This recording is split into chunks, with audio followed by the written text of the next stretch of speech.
Ya dulu kan warkop, gak aku minta ampun kan. Eh, ya pokoknya.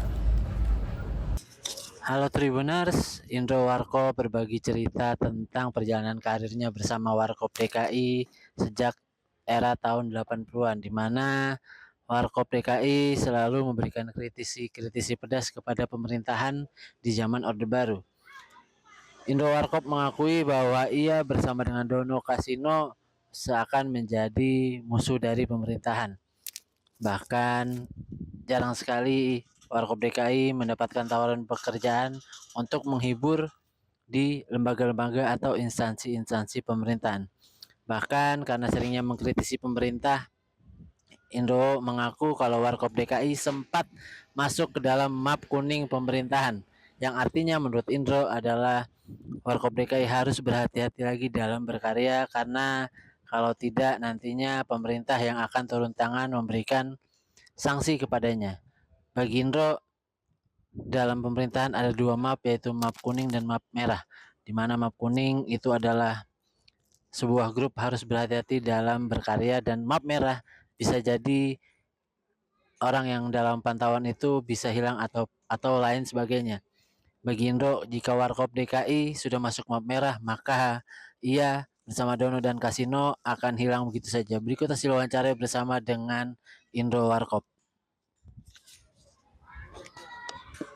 Ya dulu kan warkop, gak aku minta ampun kan. Eh, ya pokoknya nggak suka lah pemerintah kita tuh. Jarang lah.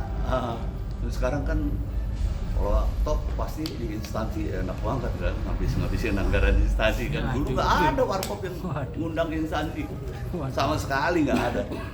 Nggak ada. Tentara aja angkatan udara doang yang panggil, angkatan laut sesekali. Udah nggak ada tuh polisi sama angkatan darat apa lagi gitu, nggak ada undang-undang kayak gitu. Nah kita jadi kayak apa ya, government enemy gitu.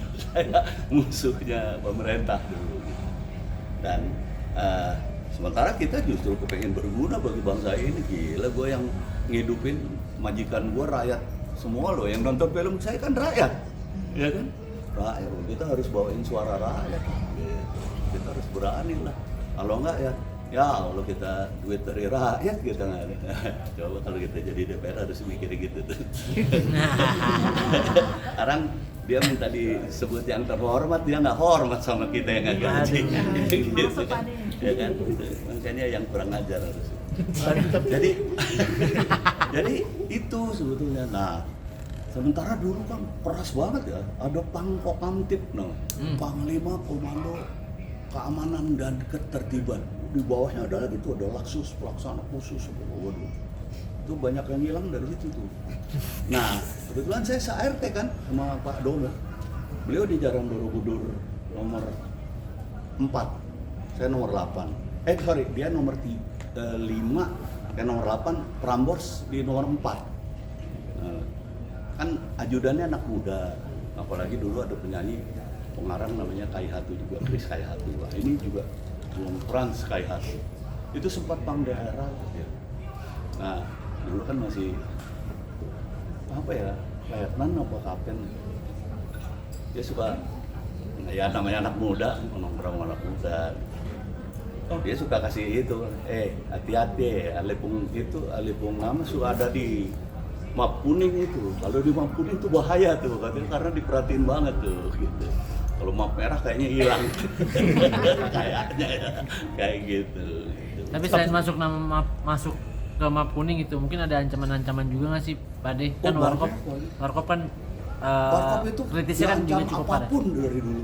Paling parah apa, Pak De? Paling parah. Ini yang paling parah menurut kami ya. Ya. Kami pernah diminta oleh salah satu partai terbesar, bukan partai deh, salah satu kelompok terbesar, karena nggak ada tulisan partainya. Golongan waktu itu.